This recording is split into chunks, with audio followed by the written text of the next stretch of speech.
주님께서 오늘 여러분에게 말씀하시잖아요. 내가 너와 함께 할 거야. 너의 비움을 통해서 나는 채워줄 수가 있어. 너의 비움을 통해서 내가 너를 능력으로 내가 들어 쓸 수 있다는 것입니다. 여러분 자신의 인생을 발견하시고 여러분 자신이 하나님께 주신 그 인생임을 믿고 깨닫고 그 인생으로 승리하는 주의 자녀들 줄 믿습니다. 우리 주신 하나님의 말씀은 사도행전 제4장 32절에서 37절까지 말씀입니다. 제가 가진 성경 신약성경 193쪽입니다. 다 찾으셨으면 제가 한 절 여러분이 한 절 이렇게 공유하겠습니다. 믿는 무리가 한 마음과 한 뜻이 되어 모든 물건을 서로 통용하고 자기 재물을 조금이라도 자기 것이라 하는 이가 하나도 없더라.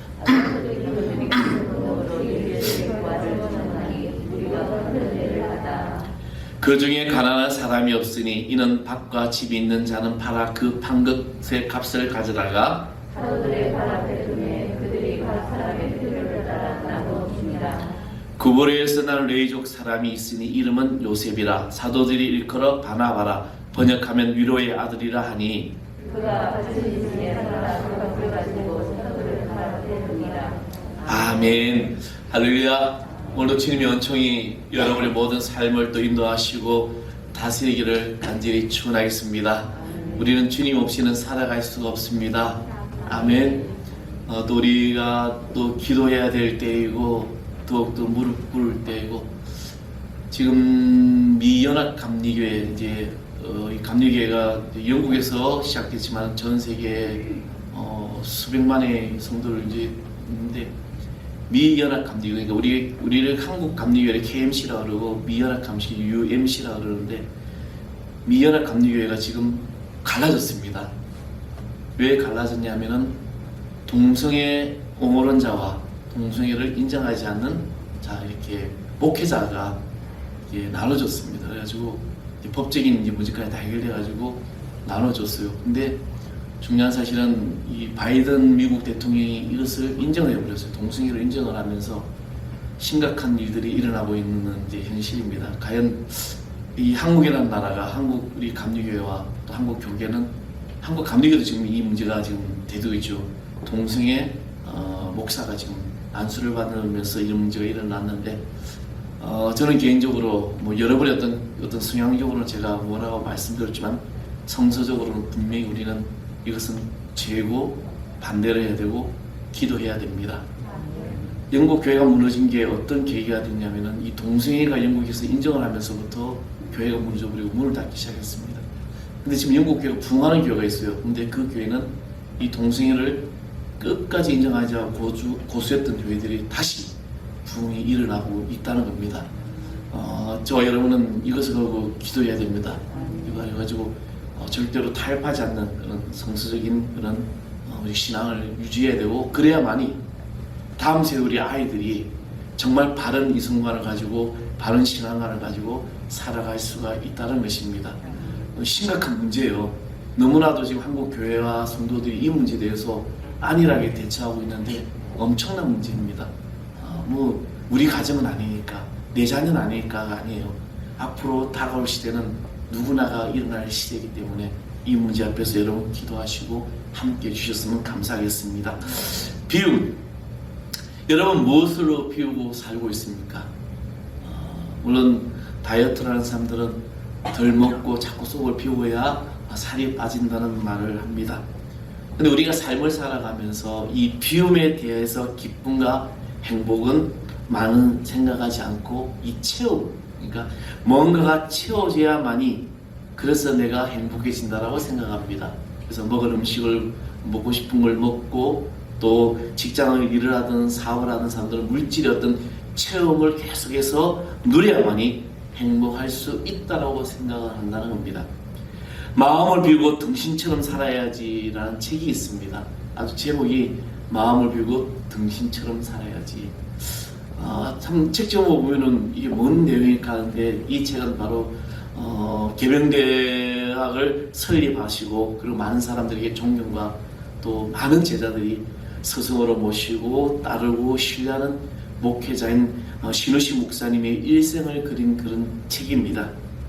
그 책에는 청소년들이 자라나는 그 지혜와 뚝심, 그리고 쉽고 재밌게 보여주면서 늘 자신에 대해서 그는 이렇게 고백합니다. 마음을 비우고 등신처럼 살아야지. 이 말을 서슴없이 제자들과 후배 목사들에게 말을 한다는 것입니다. 그리고 그렇게 말하는 것은 자신의 모든 삶을 가장 낮은 데 겸손하고 또 그 사람 모든 일대기 가운데 정말 자신의 모든 삶이 타인들에게 모범이 되는 그런 자세를 알 수가 있는 것입니다. 어떻게 보면 비움으로 채워지는 역설적인 방법을 알 수가 있다는 것입니다.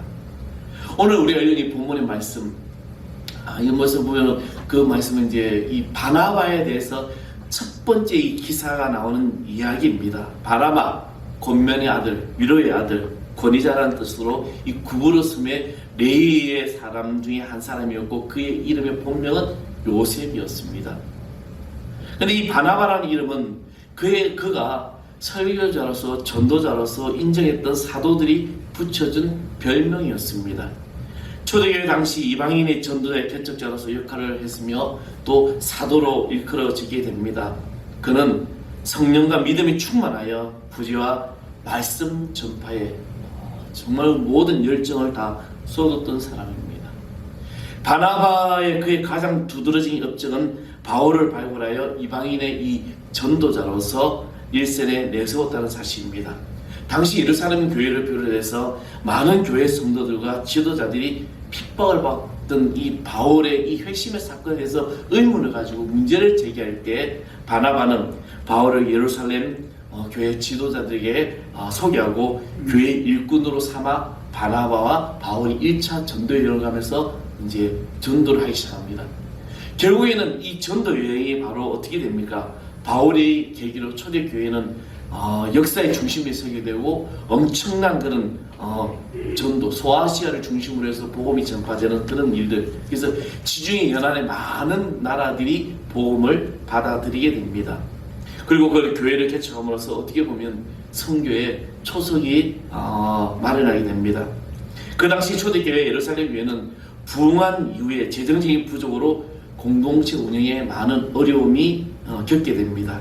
이때 바나바는 유산으로 받은 자신의 밭을 팔아서 예루살렘 교회에 헌금을 하며 모두 바치게 됩니다. 이와 같이 그에 대한 성경상의 첫 기사가 올라오니까 읽었던 이 본문의 내용입니다. 그 내용이 바로 큰 헌금으로 바친 것으로 묘사되고 있습니다.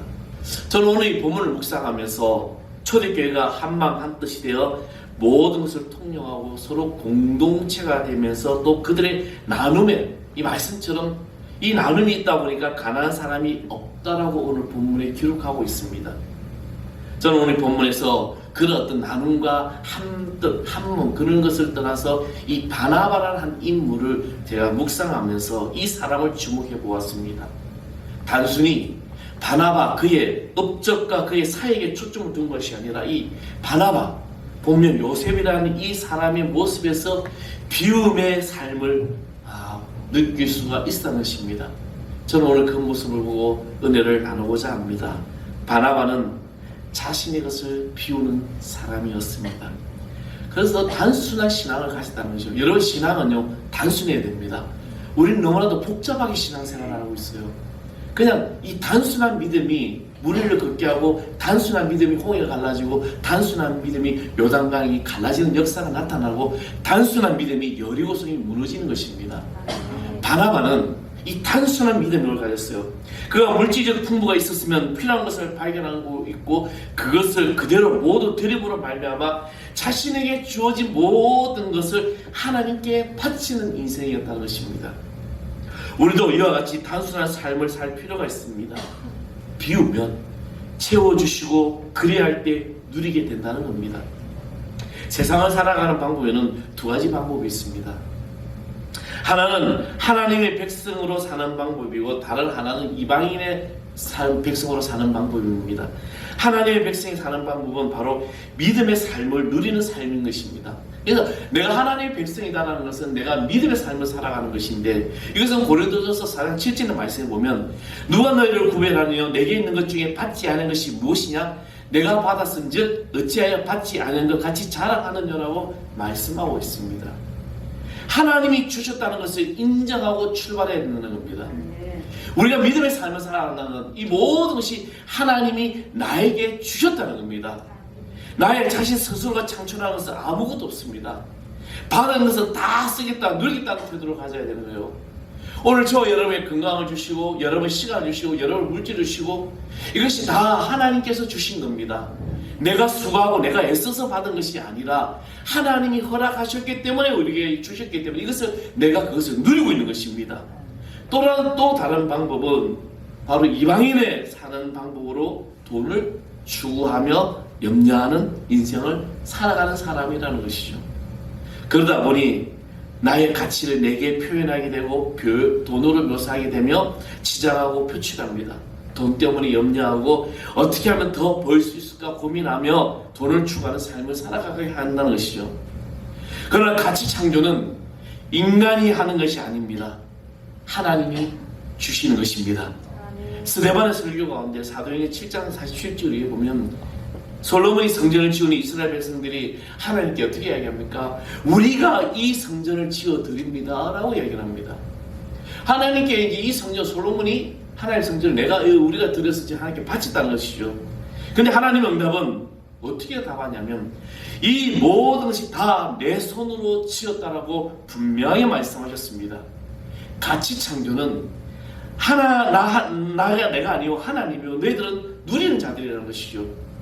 오늘 저와 여러분의 삶은 우리 바로 하나님께서 나에게 허락하셨기 때문에 내가 누리게 되는 것입니다. 오늘 이 예배는 나의 나약함을 드리는 것입니다. 내가 성공했다고 지금 이 예배 자료와 들 때가 있을 때, 그래서 이 성공한 모습을 내가 예배하면서 내가 성공했어 이렇게 뻐기고 하는 모든 것들은 그것은 겁대기요, 위선이요, 가식이라는 겁니다. 예배는요, 자신이 가치가 없고 부족하며 연약한 죄인임을 고백할 때 그래서 불쌍히 여겨주시고 채워주십시오라고 고백하고 드리는 것이 예배라는 겁니다. 오늘 나의 연약함을 주님 앞에 고백하면서 나의 모든 모습을 어루만져 달라는 것, 우리가 뭐 내세울 것이 있습니까? 우리는 아무도 이 가치 창출을, 그 누구도 자신의 어떤 가치를 창출할 수가 없습니다. 가치 창출의 원천은 하나님이시기 때문입니다. 빌보서 4장 11절의 말씀으로 사도 바울이 이런 고백을 하게 됩니다. 내가 궁핍을 말하는 것이 아니라 내 어떤 형편에든지 나는 자족하기를 배웠노라. 나는 피친에 처할 줄도 알고 풍부에 처할 줄도 알아. 모든 일, 곧 배부름과 배고픔과 풍부와 궁핍에 처할 줄 아는 일체의 비결을 배웠노라 라고 이제 고백을 하죠. 근데 그 다음 말씀이 뭡니까? 그 다음 말씀이 내게 능력 주시는 자 안에서 내가 모든 것을 할 수 있다라고 말합니다. 사도 바울이 인생을 가만히 보게 되면 로마의 시민권자요, 가장 학문이 뛰어난 사람이요, 같은 재산도 있는 사람이요. 근데 그 모든 것이, 그래서 자신은 풍부에 처해보기도 하고 비천에 처해보기도 하고 배부름을 다 경험했는데, 그런데 결론은 내게 능력 주시는 자에서 내가 모든 것을 할 수 있다. 하나님 허락하시지 않으면 아무것도 할 수 없다는 것입니다. 내가 다 배워봤다는 것이죠. 내가 비천과 풍부에 다 처할 수 있으면 난 아무것도 아니라는 말씀입니다. 하나님께 나아가는 자세는 바로 세례와 같은 자세의 기도를 드려야 한다는 것입니다.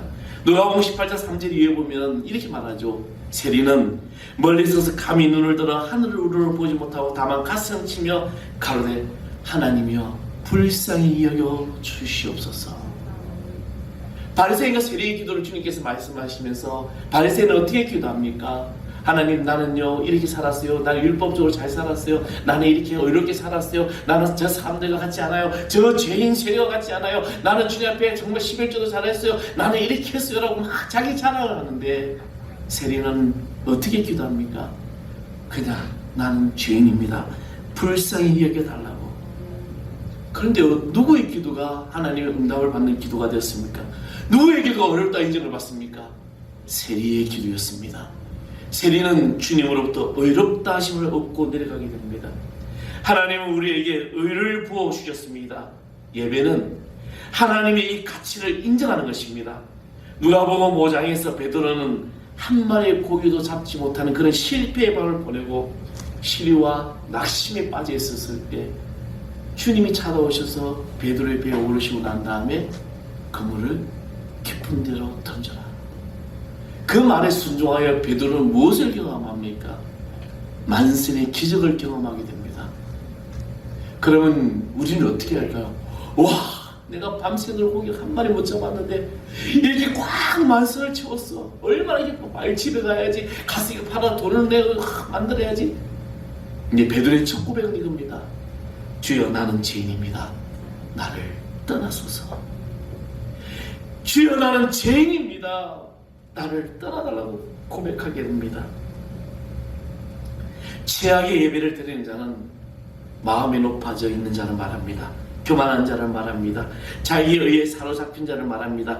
바나바의 탁월성과 그의 가치는 하나님께 있으며 나는 아무것도 아니라는 그 의식을 가지면서 자신의 모든 것 철저하게 비움으로 나갔다는 것입니다. 돈과 은사, 선 모든 것들 다 비우고 하나님이 계획하신 대로 주신 대로 자신의 인생을 결단하며 살아갔다는 것입니다. 그래서 바나바는 다른 사람의 회복에 기쁨을 느끼게 됩니다. 자신의 밖에서 기쁨을 느끼기 시작한다는 거죠. 잠언서 16장 9절의 말씀이 무엇입니까? 사람이 마음으로 자기의 기회를 계획할지라도 그 걸음걸음을 인도하시는 분은 하나님이시라고 분명히 말씀하셨습니다. 우리가 계획하는 거, 내가 지혜롭게 계획하는 거, 이것이 나의 지혜가 아니라는 겁니다. 하나님이 나의 걸음을 어떻게 인도하시느냐에 따라서 달라지신다는 거예요. 우리는 아무리 내가 지능이 똑똑하고 내가 아무리 정말 누가 말해도 정말 엄청난 계획을 세울지라 할지라도 그 걸음을 하나님이 인도하시지 않으면 다 끝입니다. 믿음의 사람은 나의 계획이 사라지고 하나님이 인도하시는 걸음을 의지하는 것이고 주님이 나에게 주신 것이 무엇인지 깨달으면서 드리고 비우고 그리고 계속해서 진리의 말씀을 순종하며 나아갈 때 하나님께서 나를 통해서 역사하신다는 겁니다. 저는 오늘 이목이 사랑하는 성도 여러분, 여러분이 그런 삶을 누리기를 소망합니다. 나의 비움을 시작하십시오. 내가 비우기 시작할 때 하나님은 채워주시는 것입니다. 바나바는 자신의 것을 비우기 시작했습니다. 우리 매 주일마다 하나님께 무엇을 달라고 하는 기도를 드려요. 그렇잖아요. 하나님 이것도 있어요. 이 문제도 들어주세요. 하나님 지금 이 어떤 일을 만났는데 그거 해결해 주세요 라고 우리는 기도합니다. 그러나 우리는 우리에게 주신 하나님이 주신 것부터 우리는 비워야 합니다. 나에게 무엇을 주셨는지 그것을 깨닫고 그 하나하나를 비워가며 나갈 때 하나님이 다시 채워주실 줄 믿습니다. 비움을 통해서 풍성한 은혜를 누리는 인생을 살아가는 우리 그리스도인이 되어야 한다는 것입니다. 또 하나는 바나바는 자신이 찾고 자기 인생을 누리는 인생이었다는 거죠. 하나님은 우리에게 각자 자기의 인생을 살아가기를 원합니다. 우리는 이곳저곳 기웃거리다가 좋다는 생각만 있으면 누가 좋다 그러면 그냥 아무 생각 없이 그냥 자신이 따라가는 경우도 있다는 것이죠. 오래전에 제가 전에 있던 교회에서 여성교회원들과 중국에 간 적이 있습니다. 이 중국 선교를 갔는데 근데 이제 여러분 이제 가다 보면 항상 이게 여행사를 끼게 되면 어디를 가게 됩니까? 약 파는데 뭐 물건 파는 데 가요. 그래서 이제 차 안에서 신신당부하죠. 절대로 여기서 약 사지 마십시오. 이제 이분이 꼭 들러야 된다 그래서 이제 들르게 됐는데 사지 마세요. 사면 안 됩니다. 아셨죠? 그런데요, 다 좋다니까 메가폰 집어보고 그냥 몇백만 원씩 다 사는 거예요. 그냥 아무리 옆에서 이거 아니라고 해도 귀가 펑 열려가지고 이거 먹으면 다 나을 것 같아. 그걸 막 사는 거, 막 긁고 있는 거예요.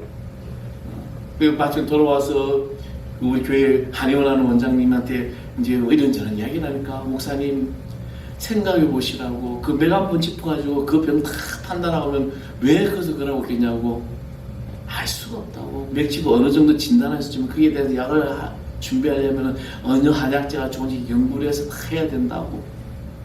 근데 보니까 어떤 분은 그 1000달 가까이 긁은 분이 계시더라고요. 그냥 혹 가가지고 좋다니까.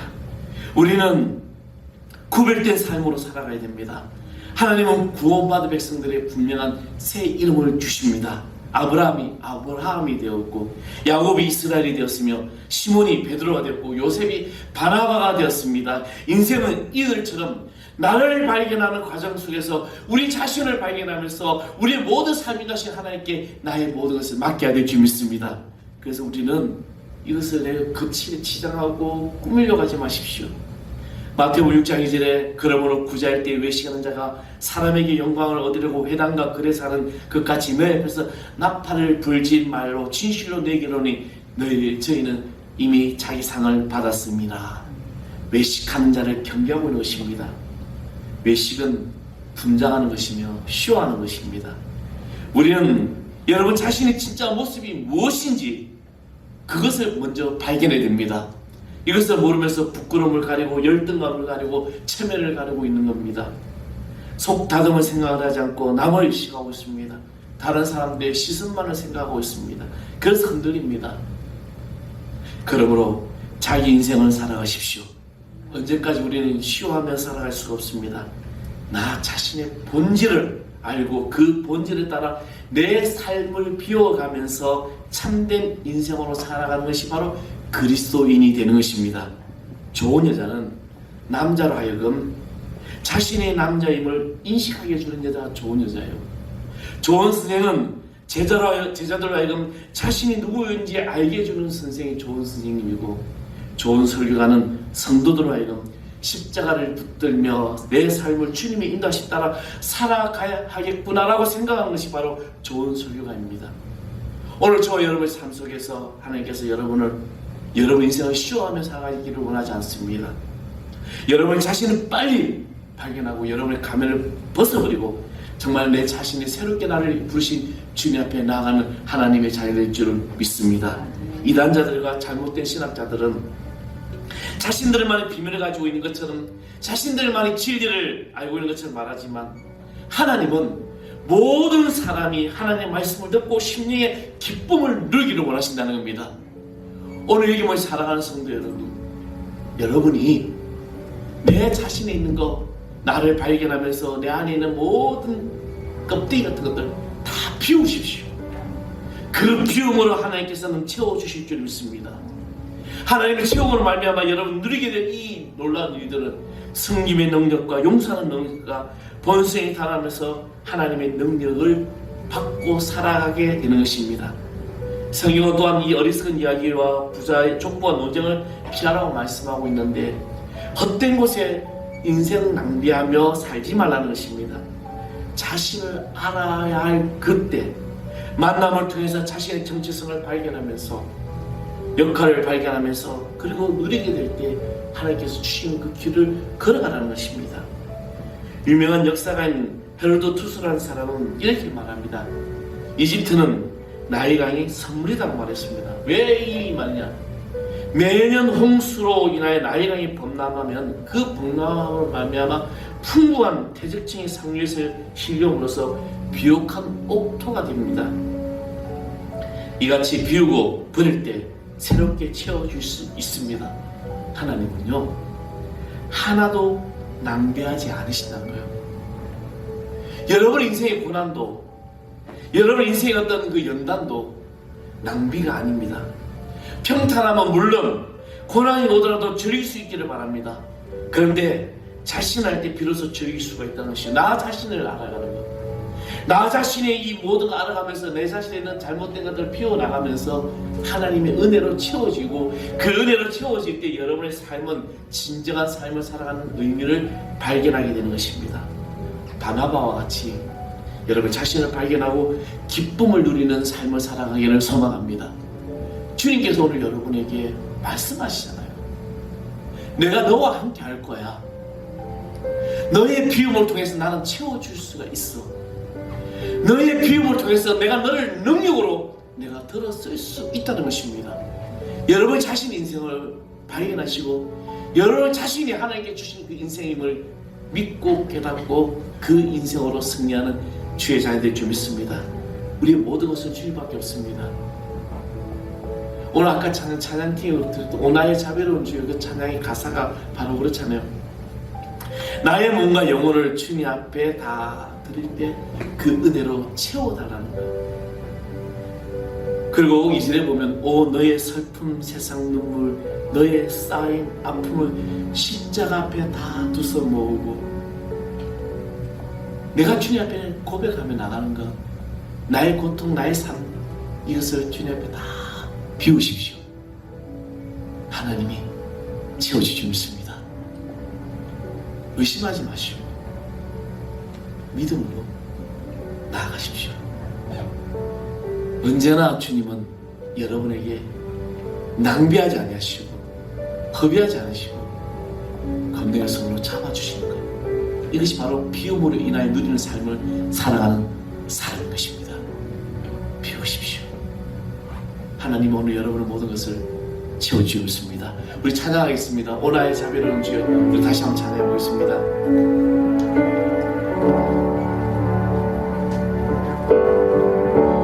오 나의 자비로운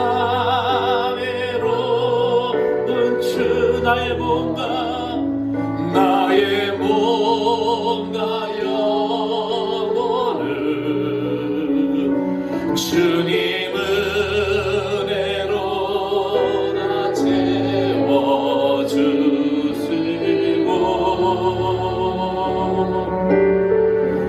이 세상 괴로운 걱정 것 주여 받아주 힘든 세상에서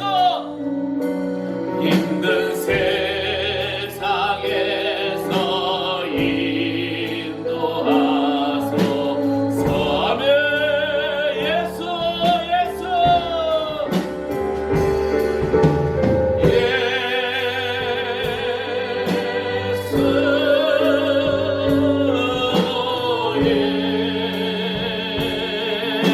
지금 모여오셔서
아버지, 우리가 비움으로 말미암아 주님이 주신 은혜의 축복을 누리게 하여 주시옵소서.